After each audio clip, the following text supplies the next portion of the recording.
yéen yi safoo di seetaan ak di déglu saa su nekk Yoonu Ndam TV télé bi nga xamante ni nag seen fierté mooy suñu yite tey nag ngeen àndalaat ak la Sista Mamita comme niñ ko tàmm di defee saa su nekk ci seen émission bu mag boobu nag ñu di ko woowee leçon de vie tey may am mbégte bu baax di ci dalal sama mag sama xarit ñu di ko wax ki nga xamante ni nag mooy sëñ Dame Ndiaye nekk nag agent bu nga xamante ni nag mooy agent administratif ñu daal di koy rek dalal suñu plateau am ci mbégte bu baax a baax sëñ Dame ñu ngi lay nuyu di la ziar bu baax. ok mami maa ngi lay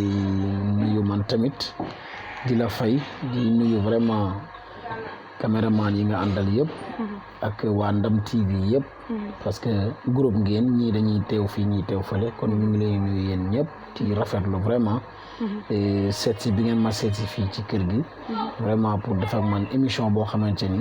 ñu ngi ñaan yàlla na si yàlla def sutura ak barke yàlla dimbali leen defal leen ci lu kawe seen njort defal ñu ko ñun tamit incha allah d'accord alors sëñ Dame tey ñu seet si la rek fas yéene waxtaan ak yow rek de manière générale li ci dëkk bi fas yéene waxtaan ak yow également aussi ci kan mooy Dame mais bala ñuy dugg ci waxtaan bi rek dañ lay daal di rek bàyyi nga daal di rek xamal téléspectateurs yi nga xamante ni ñoo lay seetaan kan mooy ki nga xamante ni mooy Dame Ndiaye. waaw Dame Ndiaye moom mooy benn jeune boo xamante ni mi ngi dëkk Kër Massar donc nekk un agent d'administration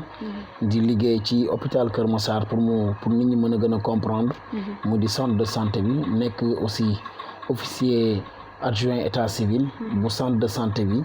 dépendant ci mairie Kër Massar tey yàlla dogal ñu def Kër Massar département donc Dame Ndiaye boobu moom ngeen dalal tey di waxtaan ak moom de manière ramassée su dul loolu nag opérateur économique lañ parce que am nañ métier avant ñuy yëngatu ci lenn loo xamante ni après nos études am nañ métier bu baax a baax d'accord alors sëñ Dame ñu lay jaajëfal bu baax ci kàddu yu rafet yooyu nga xamante ni jot nga ko fi yëkkati ñu daal di rek ñëw tuuti rek ci li nga xamante ni mooy jaar-jaar parce que jaar-jaar nekk na loo xamante ni lu am solo la si doomu aadama tey jii bala ñuy waxtaan ci benn fànn bu nekk rek bëggoon nañ aussi tamit dugg ci ki nga xamante ni mooy au fond kan mooy Dame Ndiaye ki nga xamante ni nag mooy am na histoire boo xamante ni yaa ngi ñu koy xamal sànq que ni dund nga lu metti dund nga lu tar ci sa vie bëggoon nañ xam jaar-jaar boobu naka la demee bala ñuy dugg ci biir waxtaan bi. waaw ginnaaw bi ñu sant yàlla nag bu baax a baax julli ci Yonent bi donc ñu ngi sant yàlla bu baax a baax mais di gërëm également ñaari waajur yi nga xamante ne ñoom la ñu yàlla jaarale mu di suñu baay Alaaji Samba Ndiaye nekkoon délégué de quartier fii ci montagne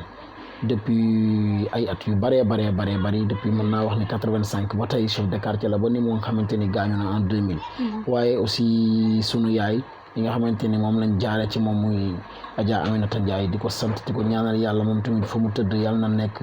bërëbam yàlla na ko yàlla xare aljanna ci barki Yonent bi alayhi salaatu wasalaam donc su may wax nag man tey jii jaar-jaar mami damay wax ni après daara yàlla def na ñu jàngee école Seydi Anta Gadiaga jóge fi jàngee CEM Momar Marème Diop ñu orienté waat ñu ñëw Kër Massar donc ñu bokk ci élèves yi njëkk a jàngee CEM Kër Massar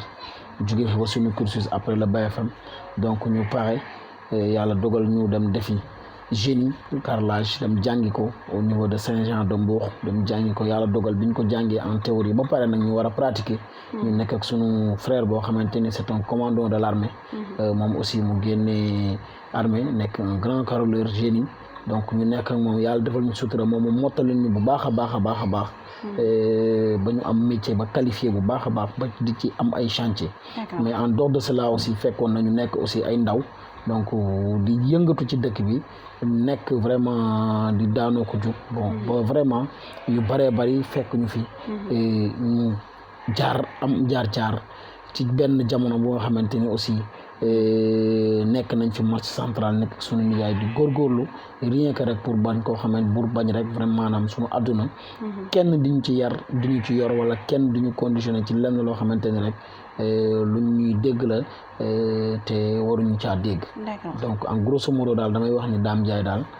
foofu mu bokk na ci ay jaar-jaaram ci ni mu ko mën a waxee de manière ramassée vraiment su ci amee ay question nag peut-être ñu mën ci dugg xóotal ko incha allah d'accord alors mu nekk jaar-jaar boo xamante ni jaar-jaar boo am solo la kon mën nañ jàpp ne rek si biir jaar-jaar bi fi ma ci njëkk a tànn rek ci point bi nga xamante ni moom laa ciy choisir mooy que ni si biir wax ji dégg nañ nga ni Dame jaar na ci li nga xamante ni mooy carreleur Dame jaar na ci njaay jënd ak jaay jaar nga également aussi nekk nga agent administratif boor boobu dina nekk fànn bi nga xamante ni bokk na ci li may gën a intéressé vu que ni jamono ji fi mu toll nii bëggoon naa également aussi nga expliquer ma ci boor boobu noonu naka la Dame di fonctionner naka lay yëngoo ci li nga xamante ni mooy domaine en tant que agent administratif. waaw yàlla dogal na ni ñuy yëngatoo ci administration bi moom mooy bu ñu xëyee vraiment dañuy dem installé wu ci bureau bi parce que am nañ bureau au niveau de l'hôpital de Kër Massar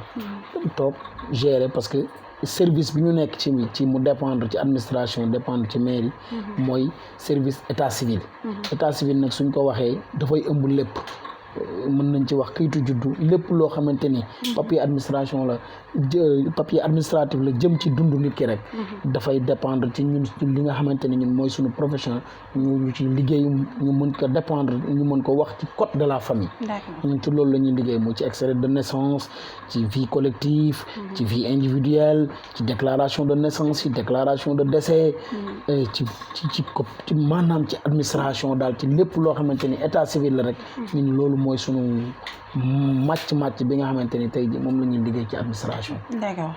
d'accord kon mu nekk fànn boo xamante ni bu am solo la ndax gis nañ ni jamono ji ñu toll nii fi mu ne nii xel yeeg xalaat yeeg yëpp a ngi ci li nga xamante ni mooy le 23 janvier képp koo wax fi mu ne nii ci jamono ji ñu toll ji moo tane nelaw askan bi maintenant ñu gis ni dégg naa nga wax ni lépp lu jëm ci wàllu papier administratif maintenant ñu gis ni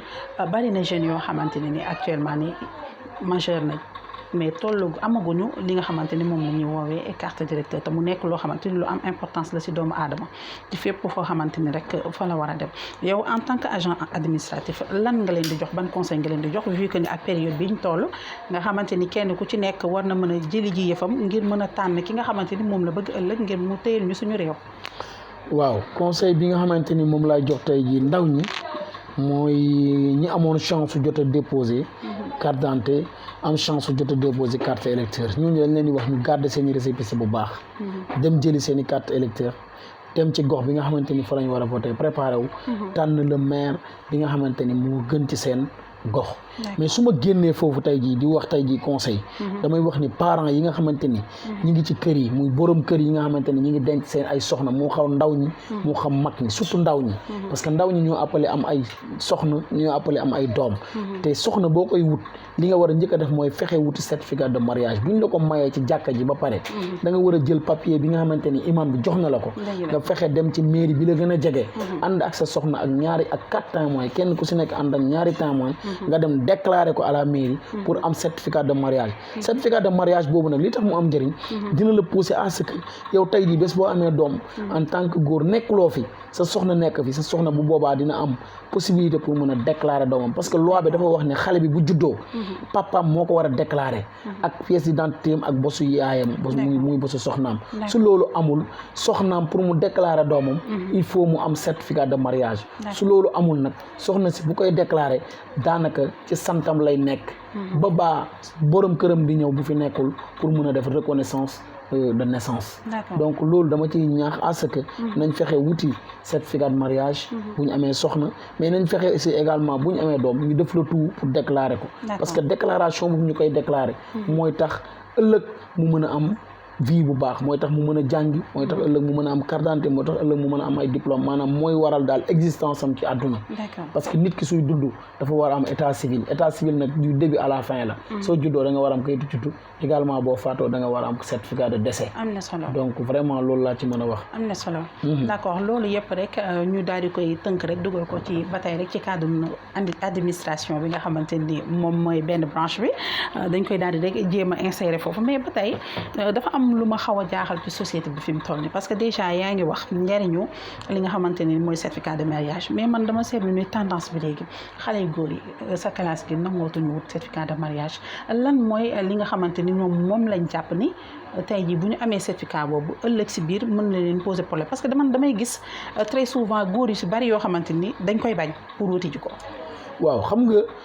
liñ koy bañee man dama jàpp ni ñu ci bari ñoo xamante ni ñi ngi koy bañ te xamuñu li ñuy bañ bëgg lu yomb la mais man dama jàpp ni sax gis nga sëy yu tas yu bari yi man pour man sax certificat de mariage moo koy sécuriser parce que bu la yàlla dogalee nga dimbalee nga am certificat de mariage tey ngay dem di ko déclarer ji ànd ak ay kilifa dem déclarer ko à la mairie ñëpp xam ko bés bu mariage bi amee problème xam nga tribunal moo ko war a tas pour mu valable durant temps bi nga nar a toog yëpp pour xaar procès tribunal bi yàlla mën na ci def nga juboo bu fekkente ni tënk nga ci charia bàyyi soxna si nekk ak yow comme ni la ko charia santé ci 3 mois yi nga xamante ni da ko war a nekk si idda loolu waaye ci ñaar ñoo xamante ni bëggante nañ mais mami jàpp naa ne foofu juboo mën na fa am jàpp naa ne aussi njaboot kilifa yi nga xamante ne ñoo la entouré mën nañ ci gis ni ndaw si kat mu ngi ci biir kër gi mën nañ waxtaan ba juboo am donc loolu moo tax vraiment man damay ñaax à ce que ndaw ñi dem wuti certificat de mariage bu nga amee soxna loolu dina sécuriser mariage yi bu baax a baax a baax a baax d'accord incha allah kon ba tey rek damay rafetlu kàddu yi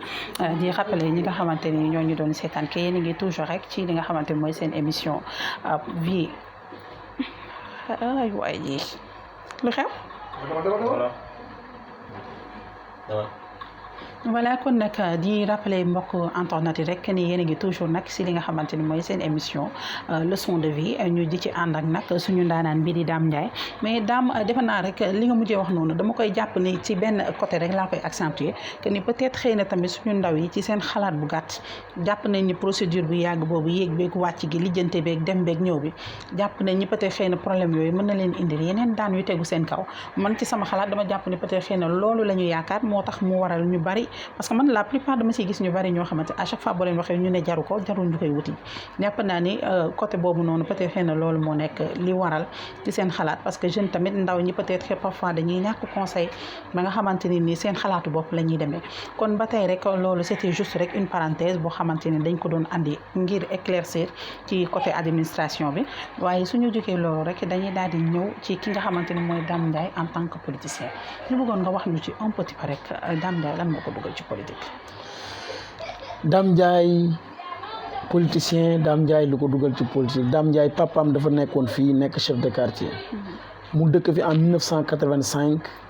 nekk chef de quartier ba en 2000 yàlla dogal mu yàlla jëlee ko fi mu gaañu ñu am ASC bu fi nekk mu nekk ASC Pastef ma nekk la 2e personne boo xamante ni moo géré secrétariat général bi donc loolu gën ma poussé ci ma gën a nekk ci mouvement associatif ma liggéey ci lu am solo nag ànd ceeg ñoo xamante ni ci biir ASC Pastef def ci mouvement navétane bu baax a baax a baax génne foofu nag bu baax moo ñu poussé daanaka boo nekkee ndaw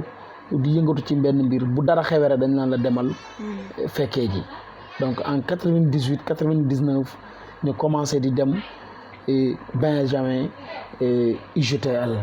di fa fekk sunu ay mag yoo xamante ni ñu ngi lay nuyu de passage muy sunu mag Mor Ndiaye docteur Gora Ndiaye bi ngay dégg tey jii avec les Abdoulaye John ñi nga xamante ne ñoom ñoo ñu doon encadré ñun ak ñoom Mané Niak ainsi de suite ñoom Cheikh Bamba Diagne ndeysaan ñu ànd ci di kërti ba en 2000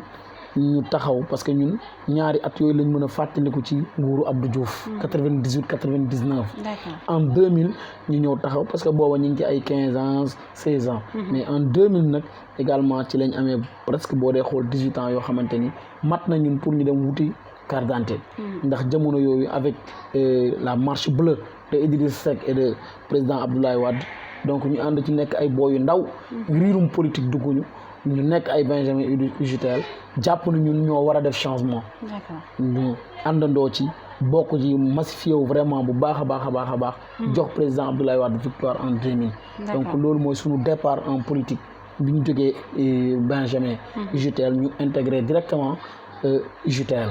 nekk ci ànd ak ñoom di daanoo ko jug ak sunu mag yooyu ba mandat président yi fekk mandat maire yu bëree bëri fi la ñu fekk tey ci mën naa wax ne am na maire yoo xam ne tey jii dañu fekk ñun ñuy nekk di yëngatu en politique mën nañ ci lim ay nit mais bref li am solo daal ba am solo mooy ñun suñu départ politique ñu ngi ko defee ci PDS waaye suñu départ ci administration ci wàllu yëngu-yëngu ci gox-goxaane ñu ngi ko déparé ci ASC Pastef de passage ñuy nuyu suñu président ASC Pastef mu di suñu mag Alpha Diallo d'accord kon defe naa dégg nañu li nga wax bu baax a baax mais man dama am yóbbante si yow askan bi rek ñoo ko wax muy yóbbante boo xamante ni du samay wax nag waxu askan bi la que ni Dame Ndiaye moom photo yi rek mu tax waaw loolu nit ñi moom dañuy am seeni langage di ko wax mais ci àdduna loolu amul waaw nit ñi dañu am seeni langage di ko wax mais li ñuy wax yow man jàpp naa ne loolu amul parce que ñun lépp lu ñu def rek am na raison d'accord ñun dama wax ne la fii lañ nekk dëkk fi en 85 di dawal en 2000 bi Abdoulaye Wade toogee dafa xoolaat gox-goxaan yi xoolaat situation géographique bi defaraat ko bi mu koy defaraat nag ñun suufu montagne fii di ko dale ci kaw montagne bi wàcc c'est confirmé que ni Kër Massar lañ bokk mais malheureusement avec le premier maire de Kër Massar mu di Mbacké Diop d'ailleurs boo xoolee ci courant boo xoolee tey ay facture Senelec da nga koy gis ni ci turam moom la duggee au temps de Demba Seck et de Kabirou Mbodj au temps loolu li ñu nekk xale ñu ngi koy fàttaliku donc àdduna di dox ñu dem ba installation yi nga xamante ni mairie yi taxaw nañ bi mairie yi taxawee nag y'avait am na benn parenthèse bu ndaw boo xamante ni entre le maire Talla Gadiaga et le maire Gamou Boye ay frère lañ ñun toog nañ rek wax ci question yooyu mais liñ ñu xamal ñun du ñu xëccoo ci loo xamante ni waruñu koo xëccoo parce que suñuy yaay ñoo bokk donc foofu nga gis ni parent question de parental moo fa am bon ñun nag ñu resté Malika continuer ci ànd ci mais bu ñu demee ba nga xamante ni nag gis nañ ni vraiment lii nag dafa jot pour ñu régler ko ñun dañu ànd def délégation dem seeti le sous-préfet des Niayes mu laaj ko ci poser ko ci question mu répondre ñu lu leer nañ suufu montagne Kër Massar la bokk ñu jóge fi dem laaj ko maire Malika Talla Gadiaga mu wax ñu montagne la bokk ñu jóge fi dem préfecture sous préfecture maanaam topp ko par voie hiérarchique ba xam ne ñun Kër Massar lañ bokk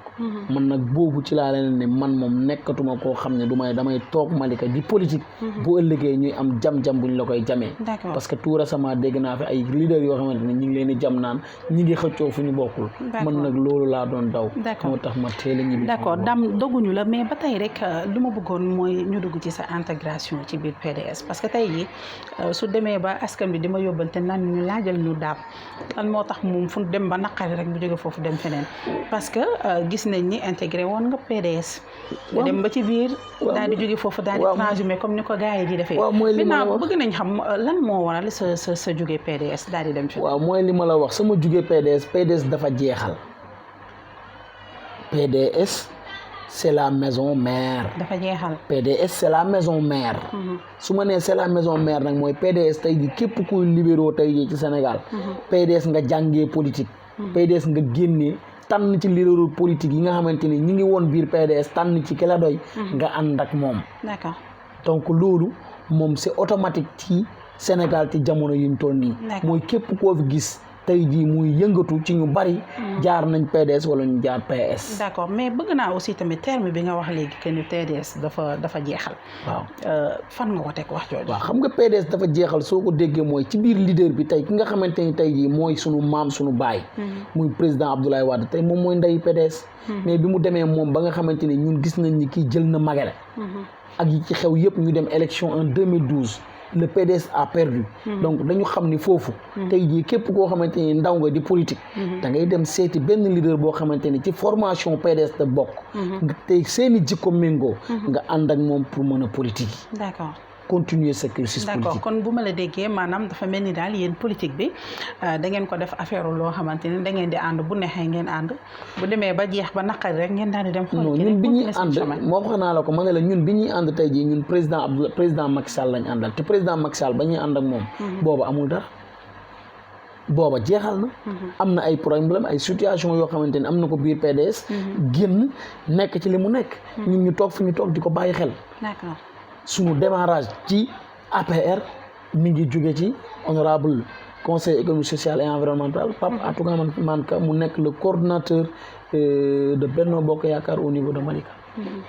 donc ci moom lañ àndee ak moom ak Dekkal Ngor installé ay ginnaaw bi ngeen transhumé ci PDS waaw ginnaaw bi ñu transhumé nañ ko tuddee transhumé parce que foofu comme famille libérale la du ma dugg ci débat boo xamante ni peut-être dafay xuut ba ñu yaakaar ni dañuy xeex alors que nekkul xeex mais noonu lañ ko mën a tuddee parce que da ngeen a jóge PDS daal di ñëw waaw non da nga naan dañoo bund xataal Macky Sall PDS mu génn ñun ñu génn ànd ak moom jàpp ni ñun jikkoo ak suñu jikko ñoo ànd ñu dem ànd ak moom dem créer suñu yëfu bopp tuddee ko Dekkal Ngor di kërti ñi nga xamante ni amoon nañ ci ay postes yoo xamante ni poste stratégique lañ li ñuy ànd ak Macky Sall ñi ngi calculer di sóoraale ñi nga xamante ni amuñu dem nañ dekkali seen ngor mooy dem nañ jàpp ci yàlla bàyyi lépp lu ñu amoon mais malheureusement ñun jamono yooyu amuñu woon dara volontaire lañ woon fii ci école élémentaire cité Sonatel di dugg ci classe yi di jàngale bu weer dee ñu tàllal ñu sunuy loxo directeur Mamadou Mboub ñaan lañ ñu ñëw toog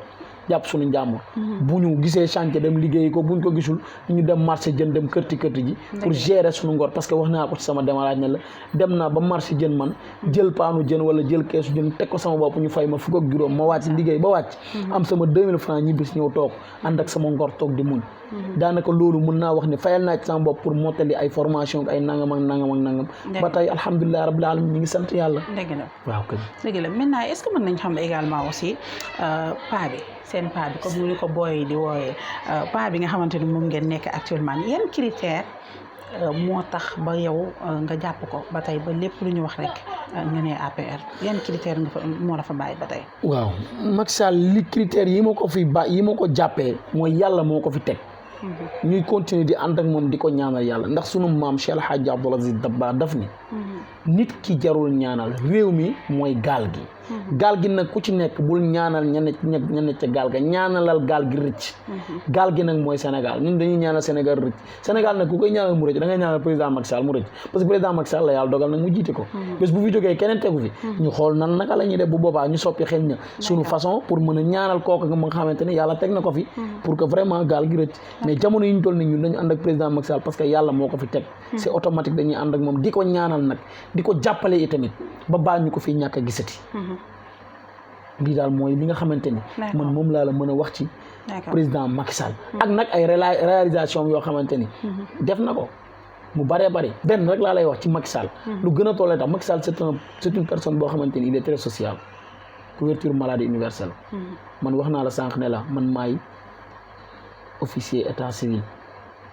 mais dafa mel ni waa santé yi dañ naan ma yow nekkatoo administration santé nga nekk ndax couverture maladie universelle li ma ci dugal ci ay nit je remercie de passage madame Doumbé Diop et monsieur Ndoye yi nga xamante ne ñoo yore vraiment couverture maladie universelle fii ci Kër Massar muy wér-wérle ak sàkku wér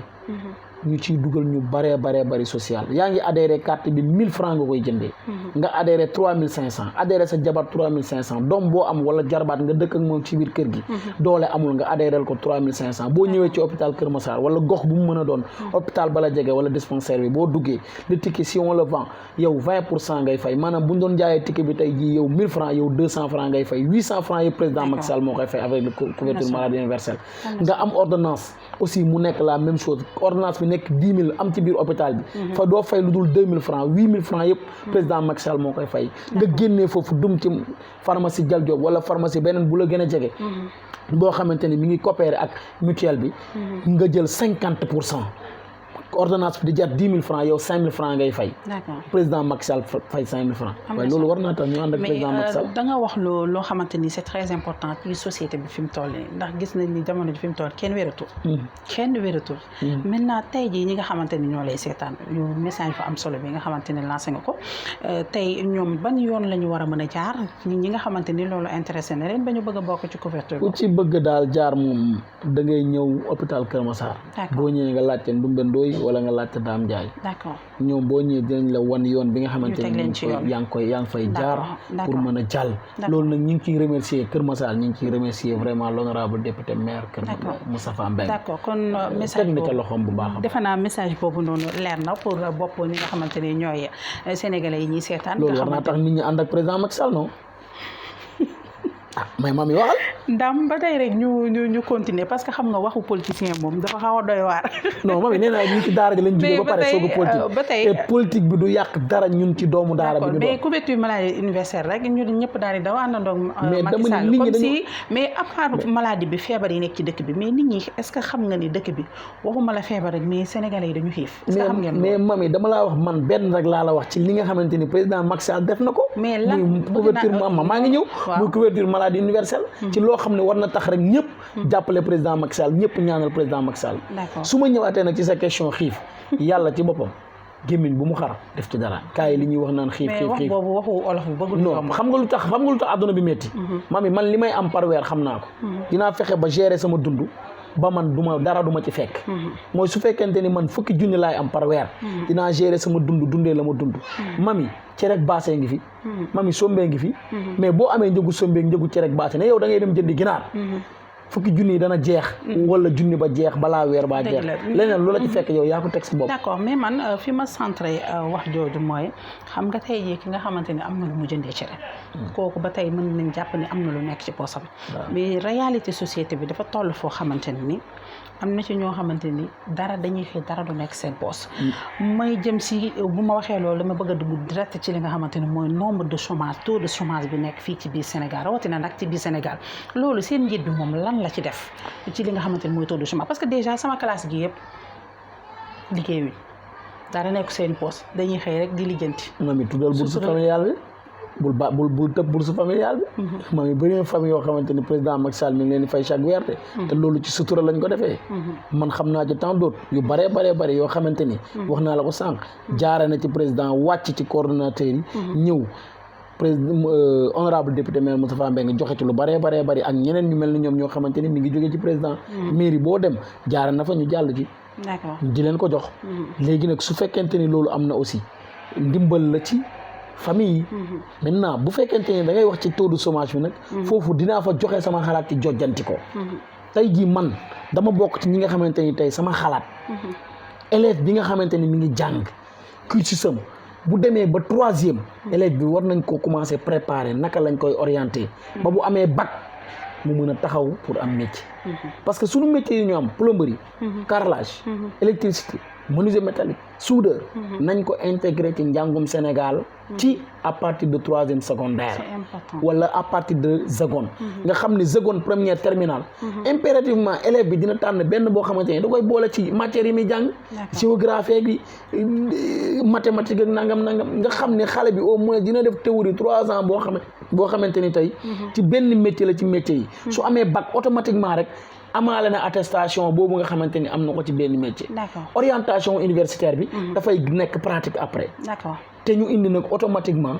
ci Sénégal xale yi pour ñu yaraat leen te mënuñoo te jaaruñ daara ñu fexe indi armée automatique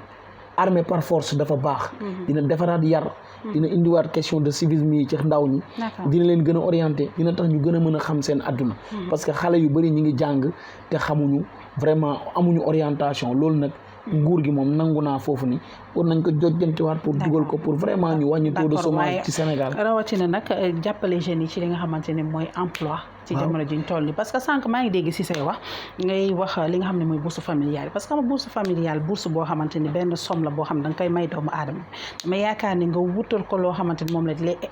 olof naan ni ngay mayee ni ki chaque jour bu xëyee nga may ko ñaari jën mu togg nga wonoon ko nu muy def ba mën a am chaque jour nan la koy wutalee boppam ni muy amee jën def naa loolu moo gën a am importance que nekkoon wutal xale yi fu ñu leen insérer ay bërëb yoo xam ne chaque weer dañuy ñëw tàllal seen loxo ñu fay leen ñu mën a faj seen ay soxla defe naa loolu moo gënoon a nekk njariñ te di yëkkati benn somme di ko jox nit ki loo xamante ni su ko lekkee une semaine mu jeex waaw mais man bi ma lay wax somme boobu ci bourse familiale dama lay wax ne le président Macky Sall maanaam mi ngi bàyyi xel Sénégal nitu social la ma gëm ne tey jii moom li mu jot a def nii am na ñoo xamante ni jiitu nañ fi bu fekkonte ni defee nañ ko noonu ci wàllu social problème yu bëri situation yu bëri dina changer dina réglé wu mais léegi nag lu ñu war a yokkaat nag mooy li ma la jot a expliqué fii ci wàllu métier voilà kon très rapidement rek ñu ñëw ci li nga xamante ni mooy dernière question yi parce que déjà waxtu bi mu ngi ñuy waaj a xoj ndax li ñuy amoon ci waxtu def naa li si des bareetul mais dañuy ñëw ci li nga xamante ne mooy local yi mu nekk li nga xamante ni sànq rek maa ngi koy wax ci biir wax yi nee naa fi mu ne nii si jamono ji ñu toll nii sa classe gi de 23 janvier instant yi moo leen tere nelaw te comme gars yi xamal nañ ma ni yow daal da ngay def nii rek mais temps yi nii est ce que mën nañ xam fan nga yóbbu bés bi. mais ñun liggéey nañ ci 23 janvier kan moo xew fan yi ñun liggéey nañ ci 23 janvier kan nga fas yéene àndal liggéey ci 23 janvier Benno Bokk Yaakaar moo xew ñun commencé nañ ci liggéey avant tey ñun nekkuñ fi woon toog fi rek di def ay affaire la ñun dañun téye suñuy base mais est ce que mën nañ xam social bu am solo maa ngi ñëw parce que bu fekkente ni yow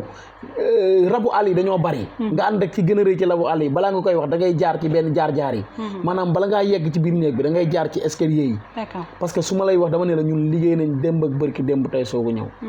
téye nañ suñuy base parce que am nañ njëriñ ci suñuy koñ moo tax local yi na ci gars yi def ndànk bu baax a baax riir mi dafay jóg ci parti yi mais riir mi dafay delluwaat ci personne bi ci nit ki fi mu lay orienté ci nit ki nga xamante ne yaa ngi koy gis guddeeg bëccëg suba ngoon un Dame Ndiaye boo xam ne yaa ngi koy fekk ci hôpital bi Moustapha Mbengue teg ko fa voilà le lion que je voulais parler honorable député maire gaynde Kër Massar le lion de Pikine ki nga xamante ne xeex na Pikine tey jii xeex ba noonu yi mu am yëpp daanaka ci Pikine la ko jëlee ci xeex bu muy xeex toujours naan Kër Massar dafa jot pour mu moom boppam Kër Massar dafa jot pour mu nekk département mu tàmbali koo xeex depuis mu jógee Grand Médine en 92 bi ñu leen toxalee fii ñëw en 94 bokk ci politique ba 96 kon ne toujours muy wax ci département moo tax malheureusement ñi nga xamante ne ñoom seen vision yëpp xeex ak Moustapha Mbengue la woon tey jii lajj nañ parce que Moustapha Mbengue bi ñu koy xeex ñoom yaakaar nañu la personnage de Moustapha Mbengue mooy continuer rek di dem mais tey jii Moustapha Mbengue yaatal na ko parce que laaj na département gox-goxaan yi bëri nañ communes yu bëri nañ tey jii kenn ku si nekk yaa ngi bëggoon a daw demaat ci moom mu dimbali la mais tey jii mënoo ko woon moo tax ñi ngi sant ki nga xamante ni dafa toog xaar ko fa muñ ko muy Mokhtar Mbengue le candidat de Kër Massar Sud ñi nga xamante ni moom la président tànn tey jii pour mu jiite Kër Massar Sud war a dem ci jongante bi ñu koy ñaanal yàlla na ko yàlla may ndam parce que dafa déggaloon président dafa déggaloon Moustapha Mbengue ci bi muy wax naan département ba tey jii yàlla dogal ko d'accord kon man bu ma déggee ci say biir wax mel na ni daal sama sëriñ moom daal Moustapha Mbengue dafa xaw a jàpp ci loxo bi rek am fu mu la jëlee am fu mu la yóbbu te nit nag bu la amee fu mu la jëlee am fu mu la yóbbu c'est très normal nga parce que démb dégg nañ la Malika tey ñu dégg la Kër Massar te yaa ngi wax ci say biir cadre ni Moustapha Mbengue moo xaw a jàpp ci yëf yi kon mën nañ jàpp ni c'est très normal que nga jàppale parce que tamit nag comme on a l'habitude de le dire ku fàttali la fal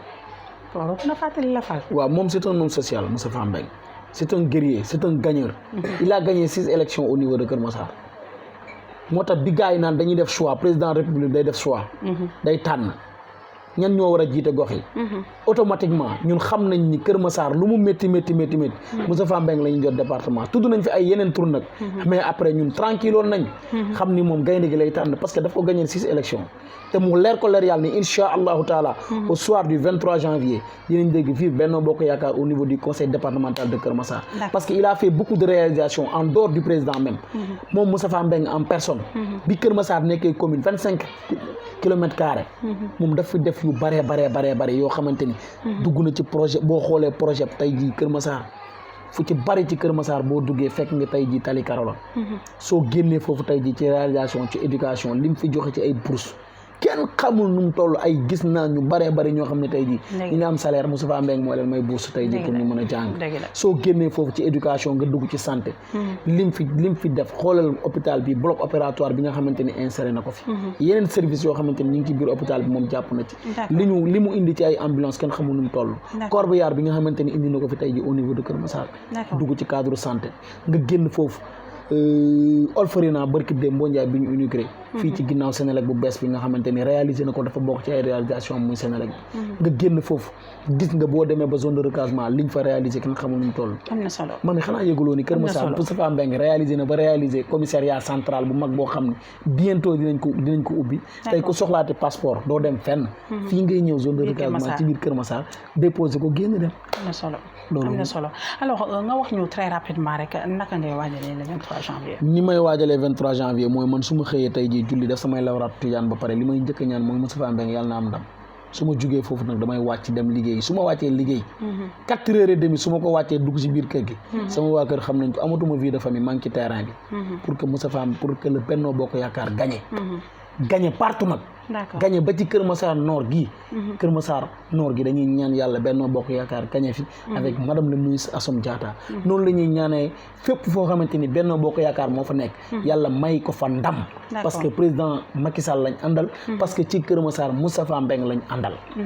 mais pourquoi madame le ministre mi ngi ci tuddaale nii pourquoi madame le ministre mi ngi ci tuddaale et pourtant démb ci ginnaaw tuuti matul ay weer nii ngeen defoon non ñun maanaam bu ñu defee nii idéologie politique yi ñoo bokkutoon parce que on a un coordonnateur au niveau de Kër Massar qui s'appelle Moustapha Mbengue mu nekk fi tey jii képp koo xamante ne bokk nga Benno Bokk Yaakaar wala ngay réclamer mouvement boo xam ne da ngay jàppale président de la République wala ngay réclamer lenn loo xamante ni parti la buy jàppale président boo ñëwee da nga war a bootu ci ginnaaw coordonnateur bi ba lu ñu sédd ko alhamdulilah nag moom choix bi nga xamante ni président moo ko def si moom ñun duñ ko bañ dañ koy tàccu dañ koy rafetlu dañuy ñaan yàlla yaakaar bi nga xamante ni président am na ko ci moom ba teg ko ci noor gi yàlla na ko yàlla may ndam parce que ñun ndamu Benno Bokk Yaakaar la ñuy gis ku fi am ndam tey jii ci Kër Massar Yëmbal Sud Malika Yëmbal Nord Moustapha Mbeng moo am ndam parce que moom lañ tànn comme coordonnateur de Kër Massar. D'accord. Benno Bokk Yaakaar moom lañ tànn ci tetu conseil départemental bi. kon ñi ngi ñaanal ñëpp am ndam te ñi ngi dox di ci wax ci terrain bi pour que ñooñu ma lay wax noonu ci Benno Bokk Yaakaar bi ñu am ndam. D'accord kon duñu def lu dul rek rafetlu teewaay bi nga xamante ne nii dalal sax biñ la dalaloon sax nag lay wax ñu ngi koy rafetlu bu baax a baax amul mbégte dalaloon la waaye bala ñu lay bàyyi rek bëggoon naa ñu dugg tuuti rek ci li nga xamante ne mooy madame le ministre parce que dama am lu ma ci xaw a jaaxal trop sax. waaw am na lu ma ci xaw a jaaxal askan bi sax nag du man dong la jaaxal. parce que maa ngi la ko wax léegi si biir wax yëpp ma ne la récemment rek tension bi fii am Assom am Moustapha Mbeng guerre bi seen biir tey ñu dem ba nga xamante ni à l'approche des élections ñu gis ni léegi yéen da ngeen a defaat nii ngeen commencé collaborer waat ba yaa ngi toog di ko ñaanal moom soiru 23 janvier mu war a mën a gagné maintenant loolu ñun duñ ko comprendre bëggoon naa ngi expliquer Sénégalais yi tuuti rek un petit peu lan moo xew ci diggante bi ce qui s'est réellement passé ba nga xamante ni tey ngeen amaat entente boobu seen biir. non wax naa la ni la jamono yi ñu toll ni ñun Moustapha Mbeng n'a jamais eu de problème avec la personne de madame le ministre Aminata Assome Diatta. musuñu am problème. politique moo taxaw. Moustapha jiite département bi. nekk le maire sortant de Kër Massar. Kër Massar ñu xaaj ko. nit ñi di xalaat naan nañ ko jox lii ak nañ ko jox laa. moom Moustapha Mbeng vision bi yëpp ak li ñu doon xaar ci moom mooy li ko président jox mooy mu jiite département bi. léegi nag ci biir Kër Massar Nord ñu tànn madame Assome. mosu ñoo dégg mu wax lu ñaaw ci président ci l'honorable député maire Moustapha Mbeng. madame Assome. kan moo tànn madame Assome si département président de la république moo ko tànn mais nag tànnuñu ko sans ñu laaj avis le coordonnateur de Benno Bokk Yaakaar parce que fii ku ñu tànn tey ji ci 6 communes yii muy Kër Massar Yëmbal Nord Yëmbal Sud Kër Massar Nord Kër Massar Sud on a consulté le grand lion l'honorable député maire Moustapha Mbeng on l'a consulté laaj nañ ko xalaat de laaj nañ ko xalaat bu baax a baax a baax a baax mu joxe ci xalaat ku mu contrôle ku nekk ba xeex ak yow ne duñ ko jox dana métti de mais moom nag xeexam yëpp ak waxam accidenté wu ko ci kii la ñuy tànn kaa la ñuy tànn moom li mu doon wax daal en tant que coordonnateur installé na fu ci nekk un coordonnateur de l'APR installé na ku ci nekk fu ci nekk un coordonnateur de Benno Bokk Yaakaar pour ñu àndandoo di liggéey di xaar président Macky Sall tànn ki mu war a tànn ñu àndandoo moom liggéey. d'accord kon defe naa question boobu leer na ci bopp sénégalais yi nga xamante ni loolu dafa xawoon a lëndëm seen bopp que ni mën nañ jàpp ni kon son excellence moom moo tànnal boppam ki nga xamante ni mooy madame le ministre Assome Diatta. waaw kon mën nañ ko nangul loolu. mën nañ ko nangul nañ ko. d'accord alors kon ñu lay jaajëfal bu baax rek waaye bala ñu lay bàyyi ñu daal di lay bàyyi rek nga wax ban message ngay lancé askan bi nga xamante ni ñoo lay seetaan. Mami jërëjëf ak waa Yoonu Ndam TV di leen remercier bu baax mais message bi nga xamante ni maa ngi koy jàllale mooy lii nag élection la rek te góor gu nekk góor nga te doomi góor dafa am lu muy moytu nañ fexe ñu def ko ci discipline def ko ci yar def ko ci teggin défendre li ñu war a défendre ci politesse wax li ñu war a wax ci sunu candidat wax li ñu war a wax ci réalisation président wax li ñu war a wax ci réalisation sunu leader politique Moustapha Mbeng mais également xam ni bu mbir mi jeexee ñun ñëpp ñoo bokk Kër Massar dañuy continuer di toogaat dina ataay kon nañ ko def defin boo xamante ni dina am yar dina am teggin parce que nag ñun en dehors de la politique njaboot lañ ndax ñi ngi jokku ñi ngi am ay kilifa yu mat kilifa nekk njabootu Cheikh Hadj Malick Sy ju am kilifa gu ñuy bàyyi xel gu ñuy xool mu di sunu bàyyi la xalif général des Tijanes ayadallahu wa nashara ñu ngi koy ñaanal yàlla gudd fan ak wér yàlla dimbali ko mu mottali yéene yi nga xamante ne am na ko ci kër maamam yàlla na ko yàlla defal te defal ko turux yëpp nag ci réew mi nag ci Sénégal donc ñu ngi koy bàyyi xel parce que mi ngi ñuy suivre njabootam mi ngi ñuy suivre di nuyu de passage Cheikh Hadj Malick Maodo mi nga xamante ni mooy taaw sunu sëriñ sunu baay sëriñ Babacar Mansour ak njabootu Cheikh Hadj Malick yëpp nag di nuyu également nag sunu buntu bopp nag sëriñ Habib ak sëriñ Mame Ousmane Sy mi nga xamante ni barki Dembo Ndiaye rek la fi jógee tuddal ñu sunu doom Mouhamadul Mansour Baara ñu koy ñaanal yàlla moom it yaakaaram ak yéeneen bi mu am ci kër maam yàlla na ko yàlla mottali donc di ñaanal réew mi bu baax a baax a baax gëm ni nag war nañoo mën dem élection yi mu rafet waaye di ñaanal yàlla encore également Benno Bokk Yaakaar yàlla na am ndam fépp di nuyu sunu famille sunu famille bopp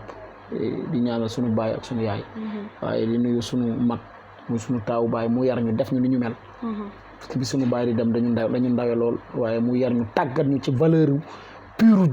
yi nga xamante ni moom la góor di am waaye valeur pure yi nga xamante ni moom la jullit di am tàggal ñu ci muy sunu grand frère Jaaja Njaay ñu koy nuyu de passage di nuyu ay rakkam yëpp nag suñ ko tuddee yóbbaale nañ ñëpp di ñaanal sunu yaay ji ngi si nga xamante ne moom lañ fi dese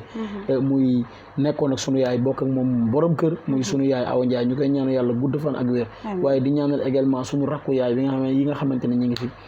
jëlee ko ci aram umeeg ci Abi Ngoone Njaay yi nga xamante ni tey ji ñoom la ñu xoolee suñu yaay di nuyu suñu caatu yaay bu baax a baax ak suñu kaaw yaay bu jigéen jaajëf kon yow tamit ñu ngi lay jaajëfal bu baax a baax di remercier internautes yi nga xamante ni mami am na moo nuyuwul te war ko nuyu waaw aywa nuyu ko ça fait l'occasion nga xamante ni tey ji fu ñu nekk moo ñu jàppale muy madame Ndiaye ne Fatou Bintou Diédhiou loolu foor na avec mes enfants te kooku waroo ko mën a fàtte te mënu ma ko fàtte mukk avec mes enfants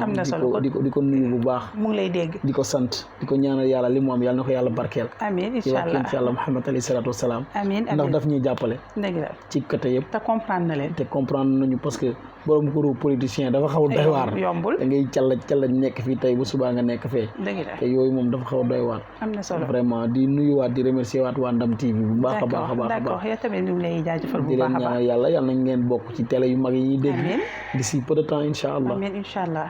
merci beaucoup alors kon nag di wax rek mbokk internet yi mu nekkoon ki nga xamante ni mooy Dame Ndiaye nekk agent administratif ñu amoon mbégte bu baax a baax dalaloon ko nag ci seen émission leçon de vie ngeen àndoon cee nag soxna Ndeye Astou ñuy am mbégte saa su nekk rek di leen andil li nga xamante ni nag mooy histoire wala jaar-jaaru doomu aadama yi ci fànn bu mu ci mënti doon kon nag du ñu def lu dul rek daal di leen jox dig di beneen yoon ci yeneen émission ak yeneen i fànn waaye ba tey rek man tamit di remercier waale de passage ki nga xamante ni mooy Moustapha Meng sànq si biir wax ji mu ngi wax bourse yi nga xamante ni mu ngi ciy jàppale étudiants yu bëri man mën naa ni bokk naa ci parmi ñi nga xamante ni ñoo ko bénéficié wu loolu mën naa ni c'est la deuxième fois ma koy wax si plateau parce que xam nga li olof naan nit moom bu lekkee olof xaw ma defe naa noonu lañ koy waxee na ko gërëmee coy maa ngi dëkk Malika mais teewul dama jógee Malika ñëw ba Kër Massar mu permettre ma en 2017 moom vision départementale en 2017 ma mën a def sama étude supérieure ci fi ñuy wax élite santé ñoom tamit di leen nuyu de passage bu baax ma def sama étude supérieure foofu te loolu yëpp grâce à moom te xamante ni mosuñu toog la vision départementale kon nag dama koy remercier de passage bu baax di ñaan yàlla rek def jàmm ci biir Sénégal di wax ni tamit élection yi comme ni ko sama frère waxee rek bu 23 janvier ñëwee ñu xam ne ndam ni ndamu Sénégal yëpp la ndam ni ñun ñëpp ñoo ko bokk ñu def ko ak discipline def ko ak yar ak teggin yàlla defal ñu ci jàmm rek que le meilleur gagne kon nag loolu lay tàggatoo yéen ñu dem ba beneen yoon jërë ngeen jëf